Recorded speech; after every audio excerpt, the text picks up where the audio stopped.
wrestling fans, are you ready? For the untold numbers listening at home, at work, in their cars, at the gym, and anywhere else people listen to podcasts. From Keene in the Shire, ladies and gentlemen, it's time to get hyped for the Penguin Club Podcast. Oh, we're just getting started, baby. Because I stay hyped! Welcome to the Penguin Club Podcast. It's that wrestling podcast that is just too sweet to miss. And yes, I'm going to keep saying too sweet because, you see, WWE hasn't sent me a cease and desist like they did those other people that were saying too sweet. And yeah, I know they didn't have a podcast because they're way cooler than I am. They've got like all the tag belts in all the divisions of all the promotions that they're in, and they've got their T-shirts and the Hot Topic. And yeah, I don't have that, but that's fine. That's fine because it's still too sweet, right? So we've got Elimination Chamber coming up this Sunday. And before I get into the predictions about that, did you hear the news? I'm going to assume that you did because it came out earlier this week. The news that beginning with the pay-per-view after WrestleMania, all of the pay-per-views are going to be co-branded again, which, you know, I'm kind of happy about, right? So beginning Backlash is the one where they're doing the co-branding again, or after that one. The Wikipedias here still show it as being a Raw brand pay-per-view, but again, it was announced that, you know, like beginning after that one. So I don't know if Backlash is still going to be a Raw exclusive or if that one's being co-branded or not. But yeah, I'm glad because, as I've heard several other people mention, it will allow the storylines to sort of run a little smoother instead of dragging some of them out, like the Bray Wyatt Matt Hardy thing that just keeps seeming to kind of drag out. And well, they finally got a match this Sunday, but also some of the tag team stuff, specifically on SmackDown, where they've not had a pay-per-view in how long? Yeah, it's been a while. So let's jump into, and speaking of the SmackDown pay-per-view, they do have Fastlane coming up in just over 2 weeks on March 11th. So 2 weeks, I'll again have a show, and then it's a month until WrestleMania. So I might do something between Fastlane and Mania. I'm not sure yet. I might wind up trying to do another AMA. So let's jump into predictions here for the Elimination Chamber pay-per-view. And yes, there are 2 chambers, and one of them has 7 participants. Not entirely sure how they're going to do that. Are they going to start off with 3 guys in the chamber? The only thing that we really know for sure is that Elias will be the last one out of a pod. That is, of course, assuming that Braun Strowman doesn't just destroy all of the pods, and then, you know, all the pods are destroyed. What are you going to do? Just sort of stand there inside a box that has no walls? No, you're going to do what Mark Henry did when his pod got destroyed, and you wind up getting out of the pod and entering into the mix, and then causing things to not really go the way they were supposed to because it wasn't planned for that pod to be broken open. But with Braun, you know, they're probably going to plan, yeah, Braun's going to smash in a pod, and then you just go ahead and enter. Now, we're going to start with the pre-show match. And yes, I know, I was talking about the men's Rumble or not the men's Rumble, the men's Elimination Chamber that isn't for a title. No. It's for a number 1 contendership, where the winner gets to go fight Brock Lesnar at WrestleMania. So, pre-show match, we have Gallows and Anderson, 2/3 of... Are they being called the Club? the Balor Club, or are they still going by Good Brothers? The Good Brothers, 2/3 of Balor Club, whatever you want to call them, fighting the Miztourage in a tag team match. It's on the pre-show. And, this is one of those matches. Normally, when Anderson and Gallows are in a match, you can, just safely predict Anderson's going to take the pin because it seems that's kind of his job. But when they're fighting Bo Dallas and Curtis Axel, I'm going to say that Gallows gets the pin over Bo Dallas. Now, does this actually wind up meaning anything, or is it just going to be used to set up a 6-man tag match at WrestleMania? I would actually like to see that. You have the Balor Club of Gallows, Anderson, and obviously Finn Balor versus The Miz and the Miztourage. Yeah, I'd watch that. Gallows, Anderson go over. Now, I would not be surprised if there's some kind of outside interference, though I don't think that it's necessarily going to be The Miz that interferes. I don't know who it will be, but again, would not be surprised. Another tag team match on the card, and, this is one that surprised me when I saw it. Titus Worldwide. Yeah, Titus Worldwide. They have a tag team title match against The Bar. We know that Sheamus is hurt. He's still wrestling, but he's hurt. He needs to take some time off at some point. So is this going to be when they take the belts off of The Bar, or are they going to wait until Mania to do that? The safe bet, the sensible bet here is that Sheamus and Cesaro retain, just because it seems like Titus Worldwide kind of just got thrown into this, even though, I know they've got, some individual singles match wins over The Bar, again, in singles matches, so they definitely deserve the title shot. And I personally would love to see Titus Worldwide wind up winning. But I think there's going to be something tricky here. Yeah, I know. I'm calling 2 tricky finishes on tag matches. But I just don't see this being a clean win. No matter who picks up the win, I don't necessarily see it being clean. But my brain says The Bar, my heart says Titus Worldwide. So I really don't know how to wind up picking this. So I'm going to say, and well, I did say I think it's going to be tricky. I'm going to say it goes a draw, which means Sheamus and Cesaro retain. Next, we have the singles match that everybody has been waiting on for a long time. Yeah, I'm not talking about the Matt Hardy, Bray Wyatt one. Nobody's really been waiting on that. We knew it was going to happen because they've been laughing oddly at one another for a while. We're not really waiting on that match. That's kind of, as Braun Strowman might say, it's garbage. I don't know if he's ever actually said that, but there are podcasts I listen to where they, do Braun impressions and constantly say, that's garbage. So, they definitely imply that he has said the word garbage. Yeah, the Matt Hardy, Bray Wyatt match. Yeah.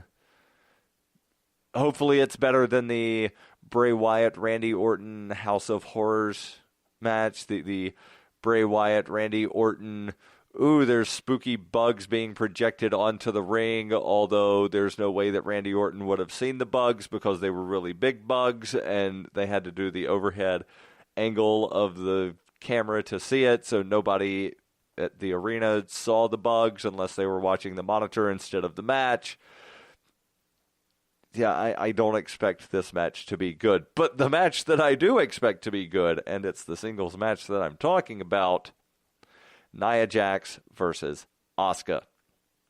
Now, I don't expect Nia Jax to win this match. Why? Well, because nobody's ready for Asuka, primarily. And secondly, they've got this weird stipulation to where, and depending on how you interpret what is being said here, because I've heard it said that if Asuka loses, then Nia Jax winds up being inserted into the Raw Championship match for the women's title at Mania. I've also heard it said that if Nia Jax wins, and those are not necessarily, they're kind of the same, but not necessarily, because you could wind up having a double countout, a double disqualification. What happens on double disqualification? Well, neither person wins. So if the criteria is that Nia Jax has to win to be inserted, then that means Asuka has to lose. But if it's something of, if Asuka does not win, then Nia Jax gets inserted, then you could have any kind of double disqualification. You could have double countout, some kind of, and I hate to think that there's going to be multiple matches with interference, but if there's some kind of interference to where both people wind up looking strong, and you want Nia Jax to look strong, especially if the leaked posters for WrestleMania are to be believed, to where they're showing that Nia Jax will wind up being in the Raw Women's title match, but it's not going to be a triple threat, because Asuka still has not said who she's going to fight at WrestleMania. Asuka has not declared which title she's going after. So Asuka could still wind up, getting disqualified, counted out, something. And I think a really good way you could do a double countout here is that Asuka and Nia are just, fighting, and they take the fight outside of the ring, and they're not paying attention to the ref's 10 count, and then they both get counted out that way. And then it's not a screwy finish, and I am using air quotes there, but it still allows, oh wow, just look how, passionate these two are, to where they just want to beat the ever-living snot out of their opponent. And they totally got distracted and didn't pay attention to the rules. So Asuka is not going to lose. My prediction is Asuka is not going to lose this match. She's not necessarily going to pin or make Nia Jax submit, but Asuka does not lose this match. Both wind up looking strong. Nia Jax does wind up finally fighting for the Raw Women's title. I do think it's going to be Alexa Bliss, which that kind of gives away my prediction for the Women's Elimination Chamber, but I'll talk about that a little more in depth. So, yeah, I do think that they're going to have both women just look really strong in this match, and both of them fight for titles at WrestleMania. If Asuka winds up losing, if her streak ends here, that's just going to be a big, huge botch as far as the way, booking and whatnot with WWE goes. So, I guess I have to talk about the Woken Matt Bray Wyatt match because, well, it's here. It's on the card, and it needs talked about. Yeah, they've been laughing at one another. They've not really done anything. Yeah, I know some of the Matt Hardy stuff, he's alluding to the broken gimmick from TNA. Now, of course, they're not calling it the broken gimmick. They're calling him Woken Matt Hardy. But other than that, bring back, and I know I'm not the only person to say this, but bring back the drone, bring back, the flashing hologram sort of stuff, go to the Hardy compound, have some kind of weird match where Itchweed is playing with his lawnmower, the weed whacker sort of thing. Maybe have Willow just pop out. Now, you don't actually have to have Jeff Hardy get involved in the matches, but you just have him, up here is sort of, some kind of, what the hell is that, distraction for Bray Wyatt, to where Bray hears something and looks, but Jeff doesn't get involved. And yeah, I know Jeff's recovering from injury right now, which is why I say you don't have him get physically involved, but you could still have him on the screen. I doubt that's going to happen in this match. I do think Matt Hardy is going to wind up picking up the victory, but where it goes from here, other than they'll probably just wind up extending it at some point. It's one of the matches on here that I don't really care at all how it ends, because it seems kind of pointless. Now, the Women's Elimination Chamber match, the first one ever for the women. And yeah, I know the reason they had the, not necessarily tournament, but the fight-in matches or whatever they were calling for the men's is because, well, they've got enough men on the roster to where you can actually wind up saying, all right, you and you're in a match, and whoever wins gets put into the chamber. With the women, they don't have enough women on the Raw roster to be able to do that. They have, 9 women, if you count Paige, who's not actually cleared to wrestle. And I think Nikki Bella technically is on the Raw women's roster, but again, not cleared to, although she was in the Rumble, but I don't really know what's going on with that. But then you remove Asuka and Nia, who are in a singles match, and you've just got to throw all of the other women in. So, yeah, I guess you could say, all right, Mandy Rose, you're fighting local competitor. And the winner goes in the Elimination Chamber match. You know Mandy Rose is going to beat local competitor.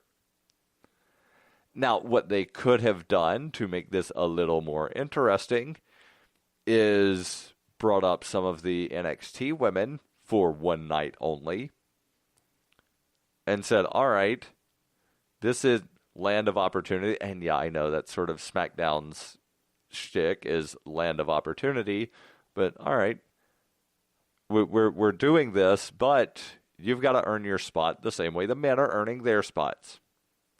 Mandy Rose, you're fighting fill-in-the-blank person from NXT.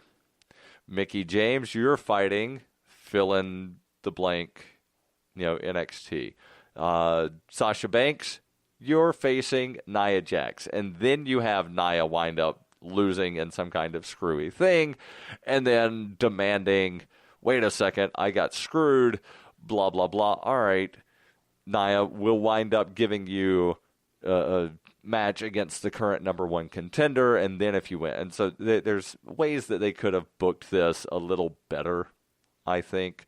But again, the Elimination Chamber for the women, Alexa Bliss, who's the champion, who I believe is going to wind up leaving the champion, Bayley, Mandy Rose, Mickie James, Sasha Banks, Sonya Deville.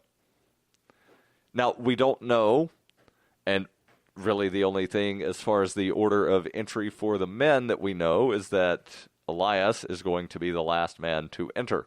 For the women, we don't know who's going to be the first or the second, which really 1 and 2, it doesn't really make any difference. You're both the first into the chamber. We don't know who's going to be the last person that enters that. So, yeah, it could be something to where Alexa Bliss does have to wind up staying in from the very beginning. But I think at this point, with other stories that are going on, it makes a lot of sense to have Alexa Bliss retain, especially if you're going to set up that Nia Jax Alexa Bliss match at WrestleMania. That match that has been teased for a really long time. Because remember, they were frenemies, then they were enemies, now they're kind of friends again. But when Alexa first wound up winning the title, when she was friends with Nia, she was like, oh yeah, as soon as, whenever I win, you're going to get a title shot. And then it never happened. So to have that finally happen, and that's one of the things where long-term booking is hopefully going to pay off, and hopefully it's not just one of the long line of forgotten storylines. Other forgotten storylines like the protege for Goldust that never came about. Whatever happened, and he was feuding with R-Truth, and then R-Truth just seemed to kind of disappear, and now Goldust thinks he's a cruiserweight. Yeah, Goldust thinks he's a cruiserweight and has been floating around on like 205 Live, even though he's well over 205 pounds. So again, hopefully we do wind up getting that Nia-Alexa match. Now, let's talk about the men's Elimination Chamber match. And also some of the oddities here. No, not the wrestling faction from the 90s. Not them. But the interesting things about this match to where 7 men? Are there going to be 5 pods? Are we going to start off with 3 guys in the chamber? We don't know. But we do know, and actually I forgot there's another thing that we know about this, is that The Miz is going to be the first guy in the chamber. Elias is going to be the last guy coming out of a pod. Now, there was the gauntlet match on Monday to where, what happened right there at the very end? Yeah. The Miz thought he won for half a second and then remembered, oh crap, Braun's coming. So it would be, I think, if they wind up, having the wrestler entrances to where Elias, he's going to be the last guy out, so you have him come down first. And then he's the, hello, I'm Elias. Who wants to walk with Elias? And then he starts singing a song. And then he gets interrupted with, somebody else's theme song. Maybe Finn Balor or Seth Rollins. So you sort of tease with the entrances, the order, the reverse order of how people are going to wind up coming out, and then you have all of the pods filled. And then you have The Miz come down. And then, if they're only having 4 pods, means they would have 3 guys standing in the ring. You have The Miz kind of forget where it's The Miz and one other person in the ring. And The Miz is like, oh, yeah, all right, it's me and Seth.